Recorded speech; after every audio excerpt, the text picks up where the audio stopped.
జనులకు తెలియని జపములు జరిపినదా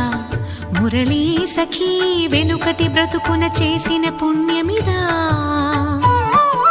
తనువును నిలువున తొలిచిన గాయములే